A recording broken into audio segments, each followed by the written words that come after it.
Shalom, Israel. We're the ISUPK.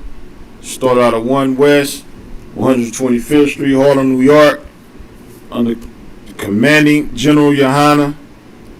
Since 1969, we've been teaching blacks, Hispanics, and Native Indians the truth of the Bible. And we're not affiliated with no Israelite group on the entire planet Earth. We're located right here, 5261 Delmar Boulevard, Suite A, in St. Louis, Missouri. Alright, we have weekly classes from 7 to 9 p.m. Salaki for being late tonight due to slaving, working. The white man is the devil. But we have weekly class Tuesday, Wednesday, and Friday from 7 to 9 p.m. Alright? And the Sabbath service is Saturday, 10 a.m. to 12 p.m. If you need transportation or you have any questions or comments regarding to the weekly classes or the Sabbath service, dial 314-696-8288. You also can listen live. You have 2 numbers and ask questions. First number is 712-832-8330. Second number is 425-436-6260. And the access pin for both numbers are 825-1636. And you can't forget Sharp the Sword Radio, hosted by Captain 10K, the Goggle Bar, every Sunday, 11 a.m. to 1 p.m. Central Time. Call in for Sharp the Sword Radio, STS Radio for short. It's 712-832-8330. And the access pin is 910-1409. Follow Sharp the Sword Radio on all social media platforms. Alright? Come with your questions. Call in with your pastor. Your belief systems, your doctrines. Call in, and we're gonna see who's right and who's wrong. You understand? That's what we're gonna do. That's what we do is Sharp the Sword Radio. Alright, and don't forget to call in to that same number, 314-696-8288, so you can get updates on the ISUPK food drive, man. Get the next up and coming dates to that. So make sure you call ISUPK St. Louis so we can get you what you need, man. Commander General Yohana will feed the people of St. Louis, man. Alright. Tonight's class is Tuesday Brotherhood class, but the topic tonight will be centered around the Alabama Brawl was actually an act of brotherhood and sisterhood. You know what I'm saying? And among other things, it stands for. But mainly we're gonna get into what it stood for as being an act of valor. You know, what happened that day needs to be commended. It needs to be remembered always. You know, and it was much needed. You know what I'm saying? It was much needed because our people have been so beaten down and downtrodden and whipped, and so much crafty counsel has been taken upon our people to keep us in a docile state. You know what I'm saying? Of course, being carnal is what ISUPK is about, but we will defend ourselves and we will defend our people. You know what I'm saying?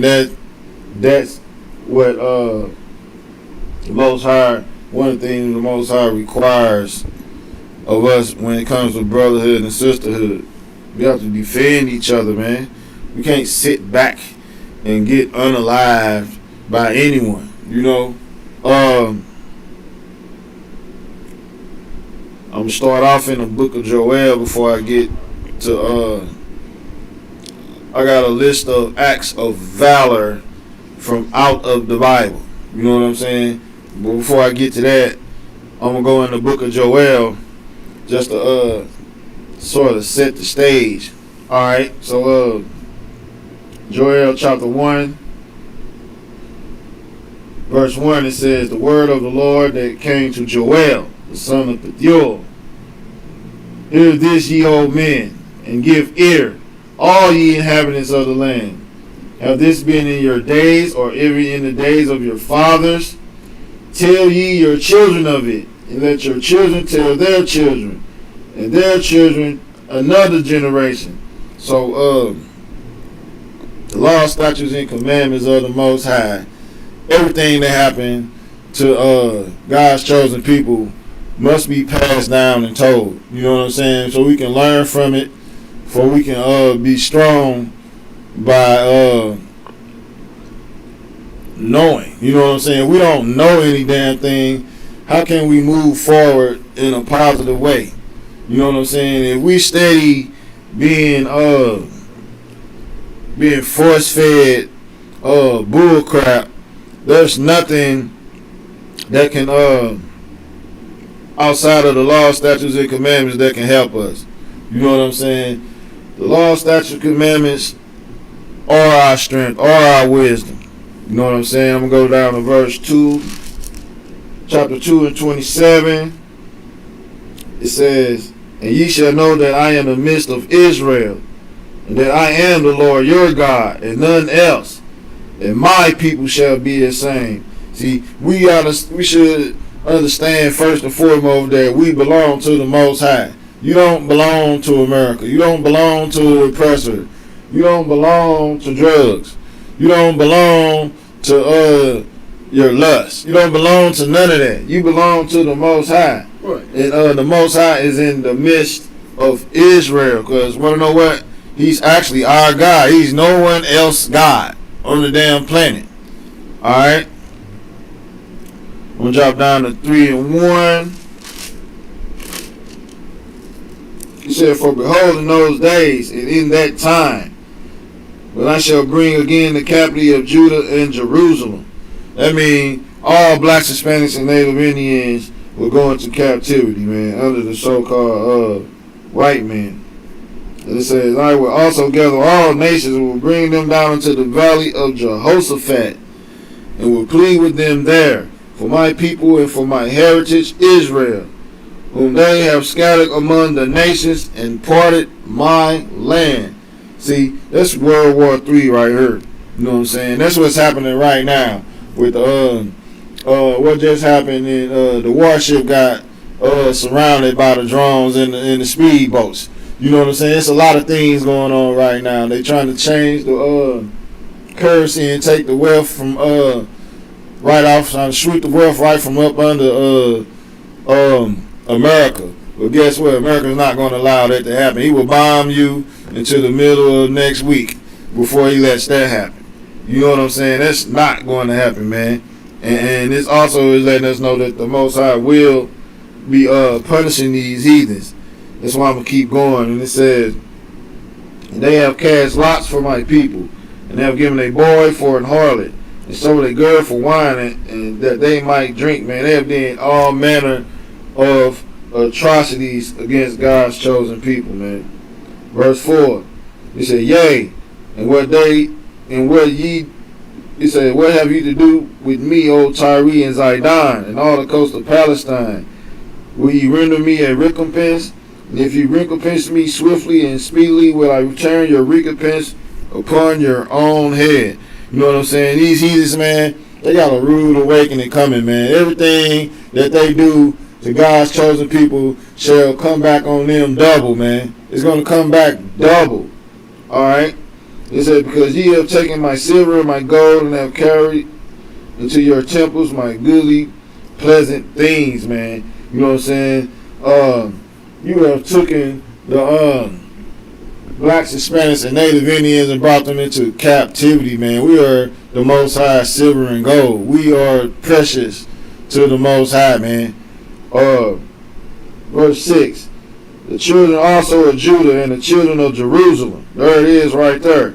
Have you sold unto the Grecians, that you might remove them far from their border. You took us out of our land and brought us over here for slaves, for bed wenches, and made furniture out of our skin, and knocked our teeth out of our mouth and made dentures. You use an alligator bait. You have did all manner of evil against the children of Judah and Jerusalem. It says, behold, I will raise them out of the place where you have sold them, and return your recompense upon your own head. That's talking about right here in the land of our captivity, fake Israelite. You know what I'm saying? You running over into some shithole country in Africa. You know what I'm saying? Or trying to squeeze in a ghetto over in Israel somewhere where you are not going to be able to raise up. You know what I'm saying? The scripture just says he's going to raise us in the land of our captivity. You know what I'm saying? So why is you running to Africa? Why is you running to some shack in Jerusalem? You know what I'm saying? Because they're not going to let you do nothing. They know who you are. You know what I'm saying? And you running over trying to build something up, they're not going to let you build a damn thing up. You know what I'm saying? Only way our land is going to be rebuilt, only way we're going to go back to our lands when our King Christ returns and everyone gets set straight. That's the only way it's going to happen. Alright? Verse 8, it says, and I will sell your sons and your daughters to the hand of the children of Judah, and they shall sell them to the Sabians, to a people far off, for the Lord has spoken it. Guess what, heathen? So-called white man and African man and Chinese man, you are going to be sold to a group of people who going to do you dastardly. You know what I'm saying? They're going to do you way worse than a black, Hispanic, and Native Indian would ever do. And guess what, so-called white man? I believe these are the people who are going to make sure you'll never be wicked again. Verse 9. Rather that, I'm going to drop that right there. And I'm going to go to 3 and 19. Because all that is explaining that the rest of that from verse 9 to 12, it's talking about how you are going to turn your guns and your tanks and everything into farming tools and be under the ruling of blacks, Hispanics, and Native Indians. You are going to farm. You are going to raise chickens and cows and cattle and pick grapes and in our vineyards. You're going to do all that. You know what I'm saying? And you're going to do it forever until you are, the Most High says, it's enough. You know, and I'm going to drop down to verse 19 where it says, Egypt shall be a desolation, and Edom shall be a desolate wilderness for the violence against the children of Judah, because they have shed innocent blood in their land, man. Meaning all the people who have had us in captivity, man. You so-called white people, you damn Africans who helped sell us into slavery. You rounded us up in your land when we were fleeing Roman persecution in 70 AD. You hated us. You despised us. You had us in slavery in Egypt. Babylonian captivity. You always hated us. You know what I'm saying? And guess what? The Most High is going to put a whipping on all you nations, man. All you nations shall be destroyed. America shall be destroyed. Africa shall be under the rulership of our King Christ, the whole damn planet. You understand me? That's what's going to happen. Alright. I'm going to go to Ephesians real fast. What did you say? Ephesians? Yep. Ephesians 4:13.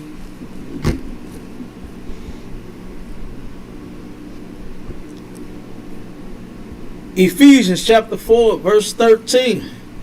Till we all come in the unity of the faith and of the knowledge of the Son of God, unto a perfect man, unto the measure of the stature of the fullness of Christ. Man, the measure and the statutes of the fullness of Christ, man. The only way you're going to learn any of that, an understanding of any of that, is to listen to the ISUPK. You know what I'm saying? Give me verse 14. Verse 14. That we henceforth be no more children, tossed to and fro, and carried about with every wind of doctrine. Man, tossed to and fro, meaning all these different ideologies, man. Our brothers and sisters trapped in the conscious community, man. You know what I'm saying? Anybody that's against the truth being taught by the ISUPK, any of these false doctrines, you know what I'm saying, being pushed by all these different church denominations, man. These Lutherans and Baptists and Christians and Roman Catholicism and the Pope and all these prosperity preachers, man. All these, man, are against the truth. Want to know why? Because they're out for personal gain. They're out for lustly things that they want to enact. You know what I'm saying? These are false doctrines, man, that lead you to making bad choices, wrong decisions, and coming up with bad solutions to the problem, man. Like voting, like putting your trust in these other nations of people, man. You know what I'm saying? Why would someone on top of you give you a good solution to be on a level playing field? You know what I'm saying? There is no level playing field when it comes to God's chosen people, because you are better than them. So they got to keep you under them. You know? Like I said, and these all these different ideologies and communities and LGBTQ pluses and all these things, man, alternative lifestyles, man, they have absolutely no brotherhood and sisterhood, man. You know what I'm saying? What happened at the Brawl in Montgomery, all these people are against the blacks fighting for each other. You know what I'm saying? They don't come up with an excuse to why why those brothers and sisters shouldn't have did what they did. They should have let the man, I can see the purple pigs, the fake Israelites right now talking about, I can just about hear it in my brain right now, them saying that they should have let the wheels of justice prevail in that situation. Like, let the brother die, and then let the courts take over. Let Esau's justice system come up with the end all of end alls in that situation. You know what I'm saying? But guess what? Our brothers didn't do that, man. They showed brotherhood and sisterhood and valor and risked their lives and their freedom and didn't give a damn. You know what I'm saying? They did it, and it was a good thing for that situation. I ain't saying don't go out and just do it every damn day. Just do it just because. No. It was good for that situation. It was well overdue. It needed to happen. You know, because the scripture says that everyone's going to go to their like in these days. Everyone's going to be with the whites. Going to be with the whites. The Israelites going to be with the Israelites. The Africans going to be with the Africans. Right. That's what's going to happen. You know what I'm saying? This was just a small skirmish until what's really going to happen. You know, but it was an act of valor. You know what I'm saying? Right here in Ephesians 4, it talks about the one body of Christ, man. You know what I'm saying? And that one body of Christ consists of blacks, Hispanics, and Native Indians. You know what I'm saying? When you break it down, you know what I'm saying? It speaks about the Spirit of having one Lord, one baptism, one faith. You know what I'm saying? but it's only to the blacks, Hispanics, and Native Indians. It's not for the entire world. You know what I'm saying? Because the ISUPK has the absolute exact truth when it comes to this Bible, when it comes to what the Most High requires of blacks, Hispanics, and Native Indians. Alright? But like I said, the Brawl in Montgomery was Brotherhood and Sisterhood. You know what I'm saying? And it was Brotherhood and Sisterhood combating white supremacy, man. White supremacy is from Satan, man. Satan uses this tool to have us aborting our kids, having us in the prison system, having us on drugs, having us gang banging and killing each other.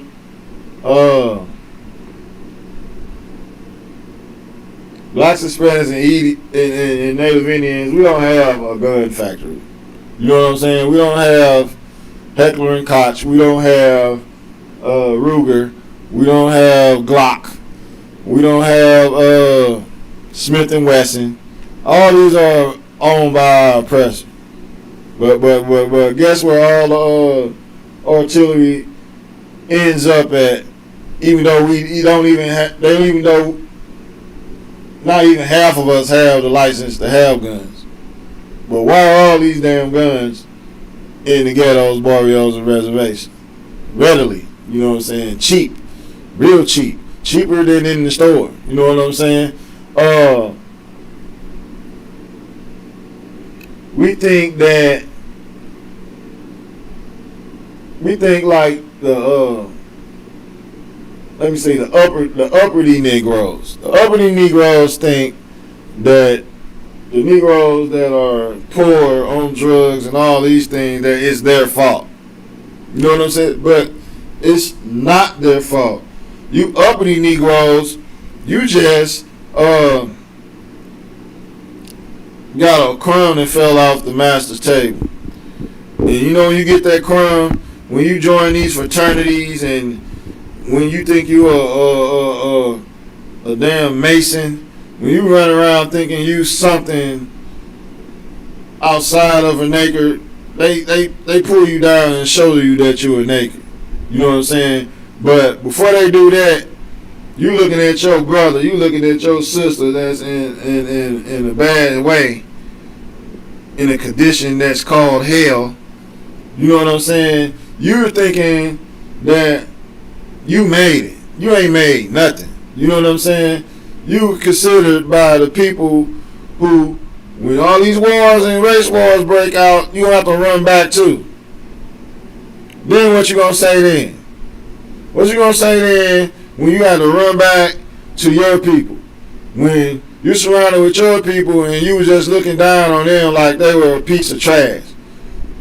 You know what you are? You're a sellout. That's what the poor who stood in the ghettos and through the gang wars and through the drug epidemics and through all the damn wicked programs that were set up, like the eugenics program and the welfare program. They put the damn men out the house so you can have basically a cell in a damn tower, a project cell, apartment, and some damn food stamps. You got rid of your husband. Your husband couldn't come in the house for you to have a damn prison cell stacked on top of each other, really. You know what I'm saying? With roaches and rats in it. And bed bugs. That's what you settle for. You know what I'm saying? And I'm going to tell you one thing that you earned. You earned this one thing. You earned losing the damn anger for the things that your people are going through. You earned that by settling for a crumb, by giving up and begging your oppressor for a damn crumb. You know what I'm saying? You lost your anger. You know what I'm saying? You get to put your husband on child support. You know what I'm saying? White man will give you a crumb because your husband is the first fired and the last damn hired, and you put him on damn child support.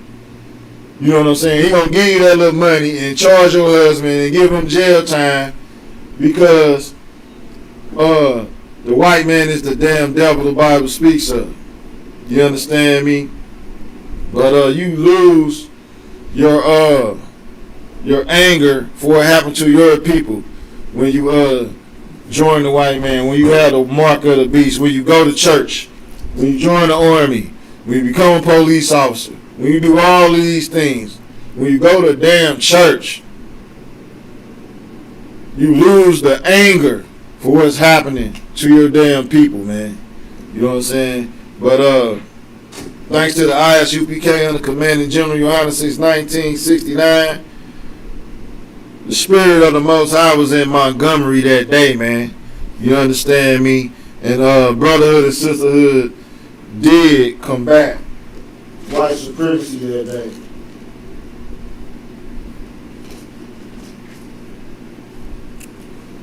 They combated white supremacy that day in Montgomery, man. You better believe it.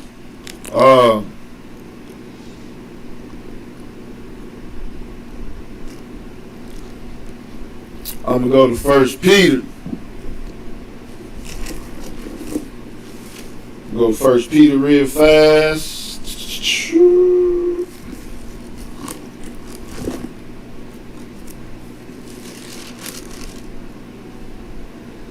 First Peter chapter 3 verse 14.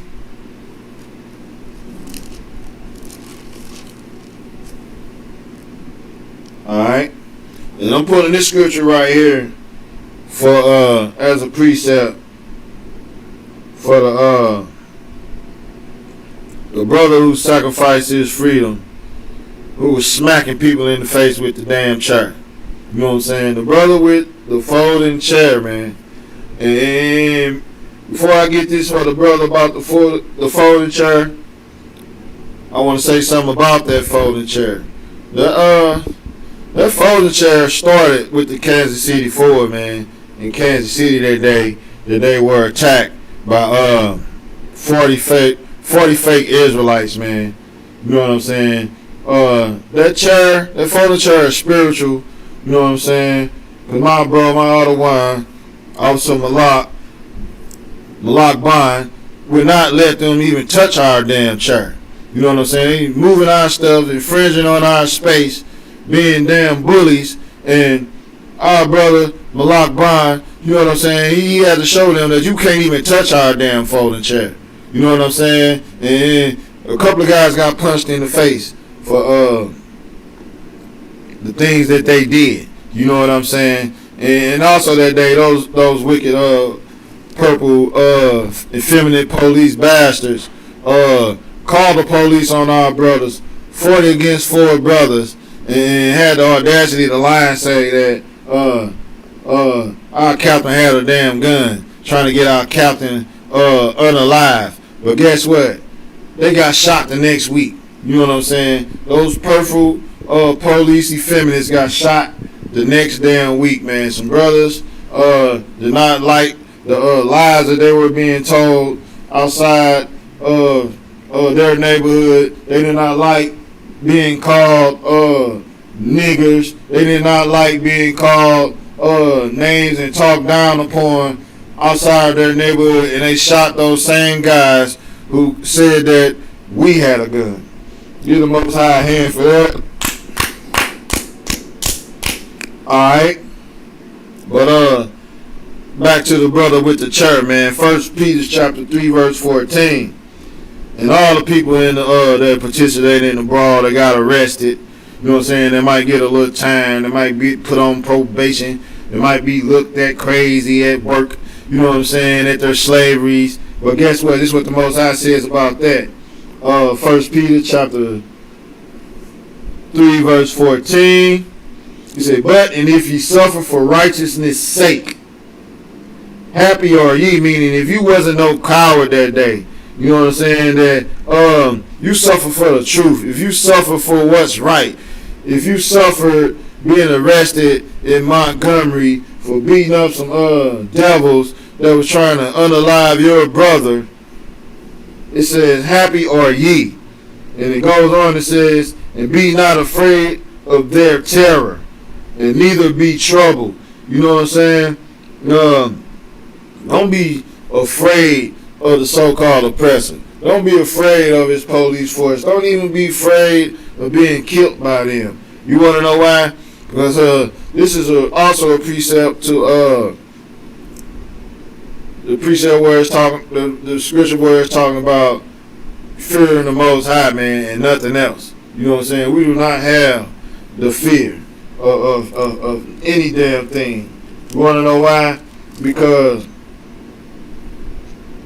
I'm going to tell you why. Verse 17 says, for it is better if the will of God be so, that ye suffer for well-doing than for evil-doing, man. And that's what happened down in Alabama, man. Montgomery, Alabama. Our brothers who will be arrested or anything happens, man. It's better to take that L, man, which is really a W. It really was a W for all Israel, what happened in the Montgomery Brawl, man. That was a W, man. And don't you damn forget it. But I know we started late, so I'm going to skip a lot that I had, and we're going to get right to acts of valor in the Bible. Alright? Because the Montgomery situation was an act of valor. You understand? So we're going to go to 2 Samuel. We're going to go to 2 Samuel 23.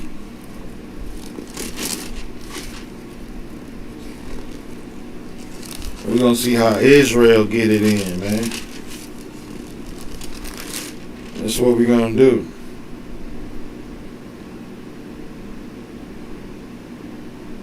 Alright.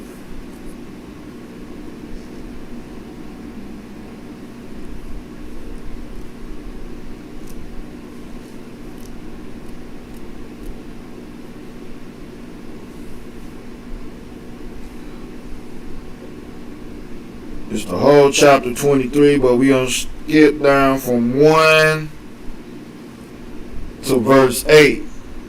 Alright? These are acts of valor. Like what how the boat captain, who was a 65-year-old man, who stood his ground, man, who gave them everything they could until what was it, three devils and three male devils and three women devils. He gave them all they can handle being a 65-year-old man. I believe that if he was 25 to 30, he'd have whooped all 6 of them. If you ask me, he wouldn't even went down. All right, he'd still been standing if he was 25 or 30, beating the brakes off all 6 of them damn devils. If you ask me. All right. Well, we gonna start here.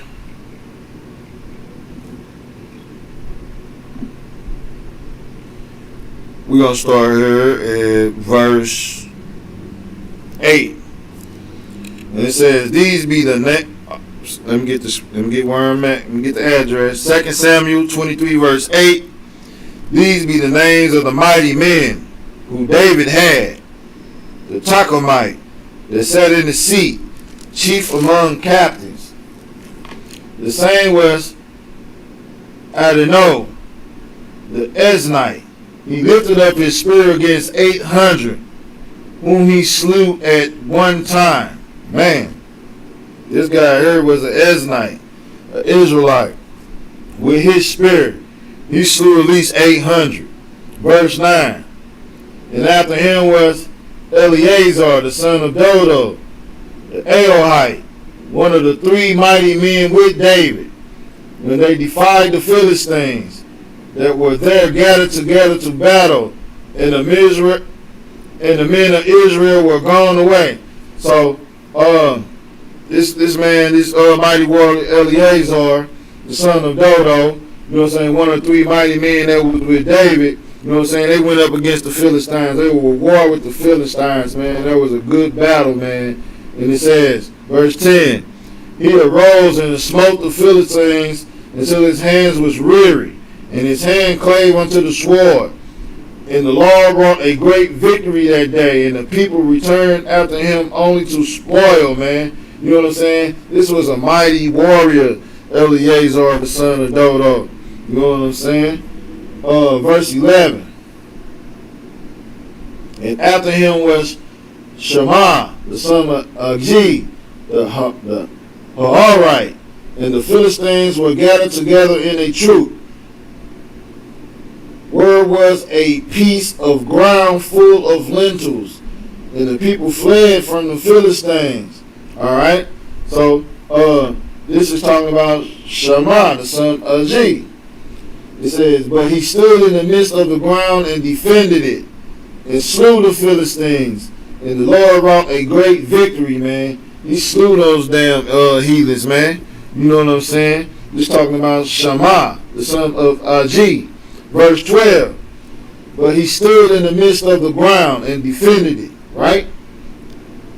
Skip that back down to verse 13. Salaki, I just read that. Verse 13. And 3 of the 30 chief went down and came to David in the harvest time into the cave of Adullam. And the troop of the Philistines pitched in the valley of Rephaim. Alright, so you got 3 men of the 30 of David's army. Alright, going against the Philistines again. And David was then in a hold, and the garrison of the Philistines was then in Bethlehem. So they fell on Bethlehem. Alright, the Philistines. And David longed and said, oh, that one would give me drink of the water of the well of Bethlehem, which is by the gate. You know what I'm saying? David, he sent up a decree, man. He longed for something to happen to save Bethlehem. Verse 16. And the 3 mighty men brake through the host of the Philistines and drew water out of the well of Bethlehem that was by the gate, and took it and brought it to David. Nevertheless, he would not drink thereof, but poured it out unto the Lord. And he said, be it far from me, O Lord, that I should do this. Is not this the blood of the men that went in jeopardy of their lives? Therefore he would not drink it. These things did these 3 mighty men. You know what I'm saying? These 3 mighty men did a valiant act for their king David, man. Verse 18. And Abishai, the brother of Joab, the son of Zeruiah, was chief among 3. And he lifted up his spear against 300 and slew them, and had the name among 3. Man, Abishai, man, the brother of Joab, the son of Zeruiah, you know what I'm saying? He slew 300 men. Alright. Was he not most honorable of 3? Therefore he was their captain. Howbeit he attained not only the first 3. Alright, verse 20. And Benaiah, the son of Jehoiada, the son of a valiant man, Kabzeel. Alright. Kabzeel birthed these valiant men who had done many acts. He slew 2 lion-like men of Moab. He went down also and slew a lion in the midst of a pit in time of snow. So this was a mighty warrior, skilled killer, man. He killed 2 skilled, highly skilled. They said they were lion-like men of Moab, man. They were highly skilled in killing, but they couldn't mess with Benaiah, huh? Don't say killing, say war. Right. They were all very skilled in war, in warfare. You know what I'm saying? Benaiah, he unalived these mighty warriors. You know what I'm saying? In verse 21 it says, and he slew an Egyptian, a goodly man, and the Egyptian had a spear in his hand. But he went down to him with a staff, and plucked the spear out of the Egyptian's hand, and slew him with his own spear, man. You know what I'm saying? You are a highly skilled warrior to have a stick going up against a spear. A spear has a blade at the end of it. You know what I'm saying? All you have is a stick. You know what I'm saying? You got a staff. And you so highly skilled in warfare that you maneuvered and you took the spear out of this warrior's hand and slew him with his own damn spear, man. You know what I'm saying? These are acts of valor in the Bible, man. There are many other acts of valor in the battle, like in the Apocrypha with the Maccabees. You know what I'm saying? Many acts of valor in the Bible, man. But that's the spirit of the Most High, man. That's when you know you have the spirit of the Most High. You would commit an act of valor, man, without any thinking about your well-being. You would die for your brother. You will suffer for your brother. You would go to prison for your brother or your sister, man. That's why the Brawl in Montgomery was an act of brotherhood and sisterhood combating white supremacy, man. And you better believe it. That boat captain, that 65-year-old man, that brother with the chair, you know what I'm saying? Like 1 Peter said, happy are ye who suffer for righteousness' sake, man. You know what I'm saying? Happy that brother gonna be, man. You know what I'm saying? We need to they got GoFundMe's. You look out for their GoFundMe's. You know what I'm saying? For their lawyer fees and all that. You know what I'm saying? That's what you do as a nation. You know what I'm saying? As a brother and as a sister. You know what I'm saying? You don't know them, man. You don't know the chairman. You don't know the little brother who swam across the lake. You don't know the 65-year-old man who was doing his damn job but got assaulted by 6 damn thugs. You understand me? But guess what? Like I said, combating white supremacy is the spirit of the Most High, man. You know what I'm saying? You're only going to find it in the ISUPK, man. The reason why they had that spirit that day is because of the ISUPK coming up against all these wicked things that coming against our people. We bring it out every day. We have classes every day. We bring the truth out in our podcasts and our radio shows and our weekly classes. And when we go out to camp, everybody know who the real Israelites are, man. They know who the real men of war are when it comes to being an Israelite, man. And that's the ISUPK under Commanding General Yohana, man. And since 1969, like I said, we've been teaching blacks, Hispanics, and Native Indians the truth of the Bible. Alright? And with that, Shalom, Israel.